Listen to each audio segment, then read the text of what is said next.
Thanks for tuning in. We're talking all about J.J. Watt. 99 calls it a career, plenty of things to get to. Where is J.J. Watt in the NFL legacy? Where is he in Texans lore? What's next, pun intended, on that one? Lots to get to as 99 announces that he is calling it a career. Let's talk about it. And I would appreciate a subscribe down below. I have some questions for you that I need you to answer in the comments. A like as well would be fantastic. J.J. Watt breaks the news. He's retiring. He loves to break his own news. He broke his own news that he's headed to the Arizona Cardinals. You remember earlier this year, J.J. Watt talked about how he had a scare with a little bit of a heart issue. He wanted to tell that story. And then, of course, J.J. Watt tweets that this is his final home game, meaning he has 2 games left in his NFL career. Let's talk initially about J.J. Watt, the Hall of Fame person. We'll talk about the football career, but obviously everything he's done off the field, the relationship he's had with various people over the years. People will most remember the Hurricane Harvey fundraising and how fantastic that was and what a great job J.J. Watt did with that.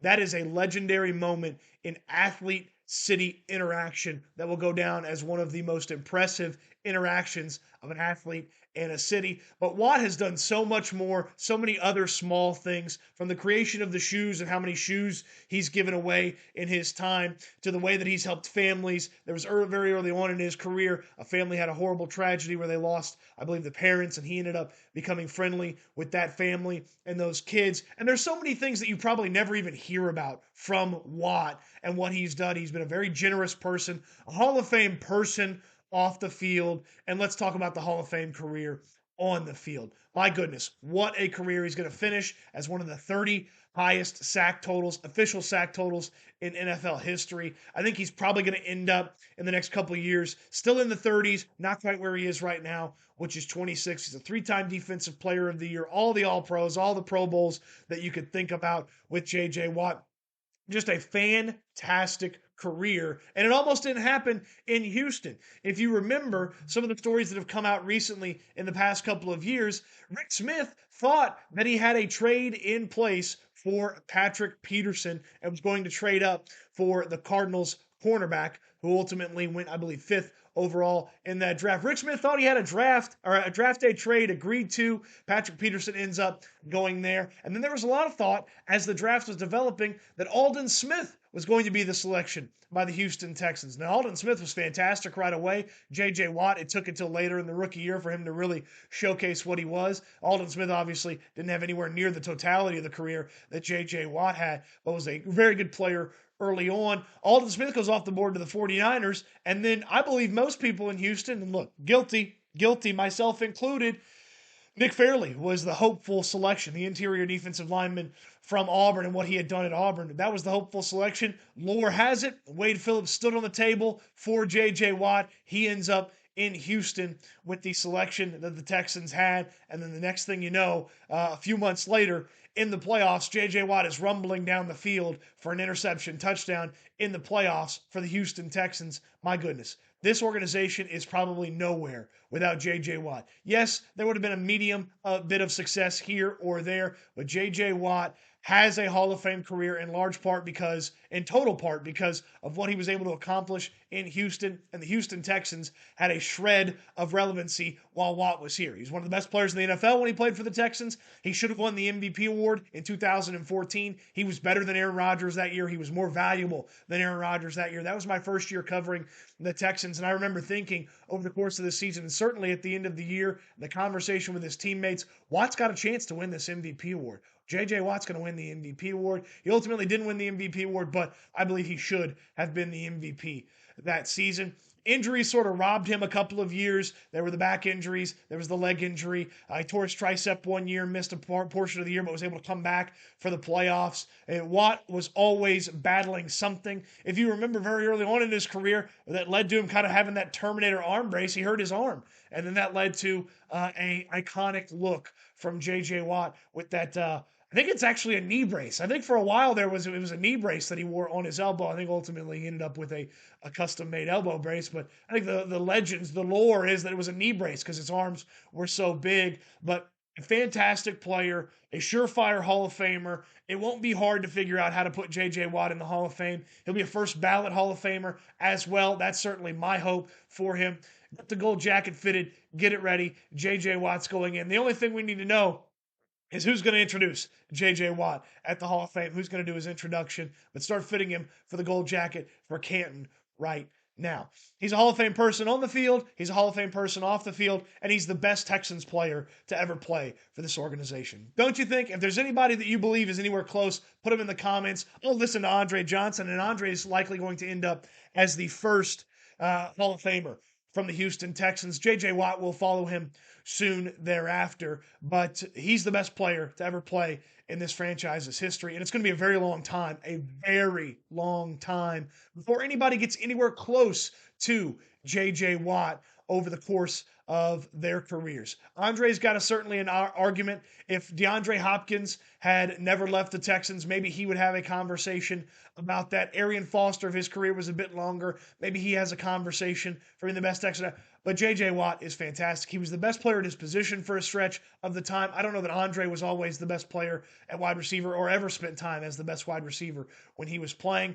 Same with Arian. He probably had a short stint where he was the best running back, but the career, again, not long enough. He's the best Texans player ever in the history of the franchise, and it's going to be a very, very long time before any defender even gets close to him or any player from what they're able to accomplish gets close to him. You got to think about this. If you're an offensive player, you're going to have some sort of incredible offensive success, multiple Pro Bowls, multiple All-Pros, and maybe even an MVP award, probably from a quarterback, if you're going to catch Watt as the best Texans player of all time. And from a defensive player, well, the resume is there. You can figure out exactly what it takes to be better than J.J. Watt. From that standpoint, defensive player of the year 3 times, the tons of Pro Bowls, the tons of All-Pros, those things are right there in case somebody wants to start chasing down J.J. Watt's legacy. It's not going to be easy for somebody. He goes down as the greatest Houston Texans football player of all time, in addition to being one of the best defensive players to ever play in the NFL. Now, my next question for J.J. Watt when it comes to the Texans, there's actually 2 questions. One, is he going to sign a one-day contract and retire a member of the Houston Texans? I don't get the vibe that's something that Watt needs. That is something I'm sure the Texans would love to do. March him out there for a press conference here this offseason. He signs the one-day contract and retires a member of the Houston Texans. I don't know that one-day contracts mean as much as they used to. We've seen a lot of players who I don't know deserve one-day contracts, deserve those accolades, end up with one-day contracts to retire in various teams. This one would mean a little bit to the city of Houston. It'd mean a lot to the organization and the fan base. I just don't know if it means a lot to J.J. Watt. So again, I don't know if that's something that is going to be of extreme importance to J.J. Watt.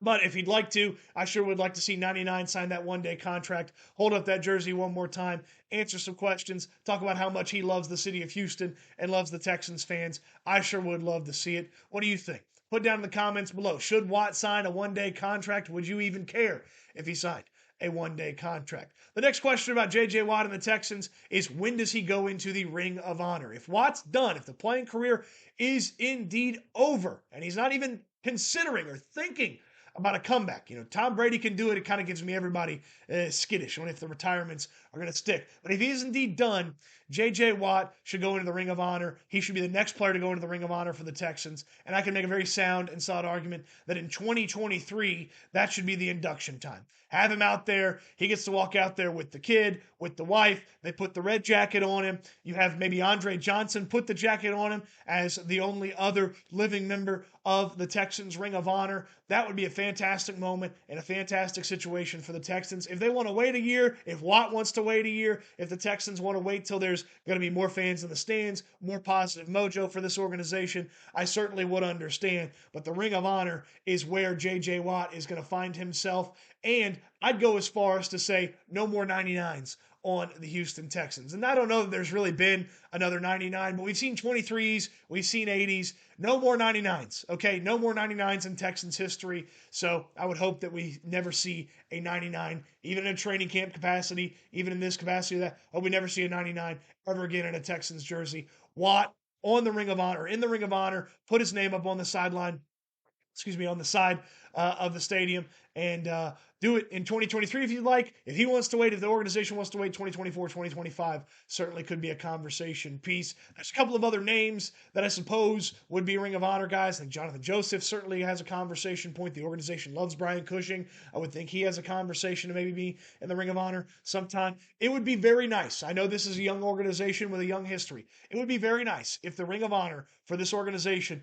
became an extremely difficult thing to achieve. If you want to tell me that the only two players currently that deserve to be in the Texans Ring of Honor are Andre Johnson and J.J. Watt, then I'm certainly okay with that. I would put Arian Foster there. I don't know that Arian Foster cares about the Ring of Honor, but if 99 and Andre Johnson are the only two players that are initially in there, along with founder and owner Bob McNair, then I'm totally fine with that Texans Ring of Honor being a very, very exclusive class when it comes to how you get in there and who they decide to put in the Ring of Honor. But if they want to honor some of the important players from this team's history, obviously Jonathan Joseph gets here in that big free agency class and turns into a fantastic player for the Texans and plays for a very long time for Houston. If you want to put Jonathan Joseph in there, I'm not going to complain about it. It would be interesting to see if the short history of this organization is going to be an elite history to get into the Ring of Honor. Now, finally, for J.J. Watt, Watt's next. W-A-T-T is next, okay? Pun intended. I like to have a little fun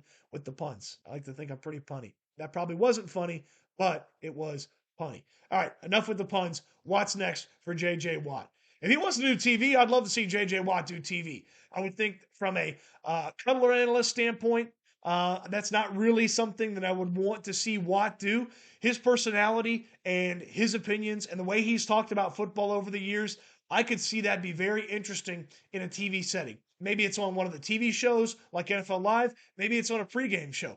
I look around at CBS and I think about the fact that J.J. Watt played the majority of his games with the Houston Texans on CBS. And you look at that CBS panel, and that CBS panel is an older panel. Not to say that Fox has a bunch of young guys, but that CBS panel is an older panel. If they wanted to make J.J. Watt a new member of that panel and slowly move him in as maybe some of the older guys decide to take a leave or take a little bit less of a workload, or find themselves on the outskirts. If Watt wants to be on the CBS pregame show, that certainly would be a fascinating spot for him.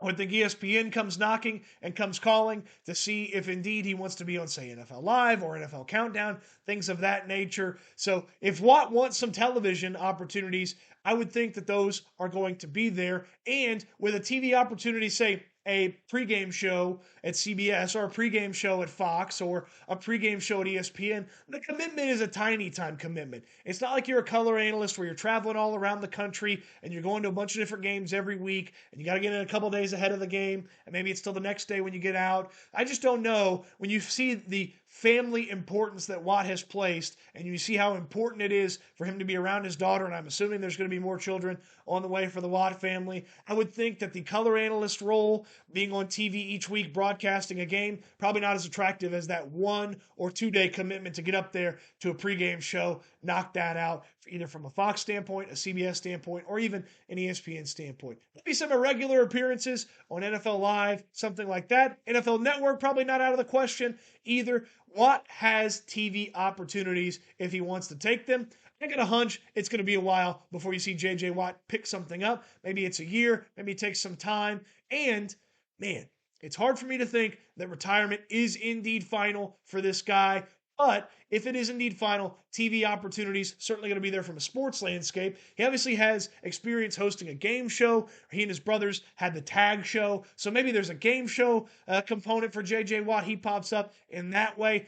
I don't see anything quite like Michael Strahan for J.J. Watt. I see something more at a desk, talking a little bit before the games and giving some opinions, if indeed he wants to do TV. Obviously, if there was some sort of front office role for the Houston Texans, perhaps J.J. Watt would be interested in that. I don't know what his level of qualifications are to be in a front office or to be in a community liaison situation. That one's pretty easy. He's J.J. Watt. He can be a community liaison easily. I don't know if he wants to be in a front office. I don't anticipate any sort of coaching from a big perspective, like maybe some volunteer coaching here or there, but I do think if J.J. Watt's going to do something, it would be on TV. And if it is going to come, I don't expect it to come very soon, but perhaps he could surprise us all and find our way back, or find his way back into our lives with the television setup around some of these NFL games. All right, that's going to do it for me. I could spend hours upon hours of talking about J.J. Watt, but let's spend hours upon hours in the comment section talking about it. Is he a first ballot Hall of Famer? Is he the best Texans player ever? If he's not, who is and who's close to Watt? Should he go in the Ring of Honor? When should he go in? And what's next for J.J. Watt? Get in the comment section. I want to hear from you. And of course, while you're down there, I'd love a subscription. I'd love a thumbs up. And I'd love for you to tell your friends about this channel and this video as well. Plenty more stuff coming on the channel, talking all things Houston Texans, Houston sports, so much more coming your way.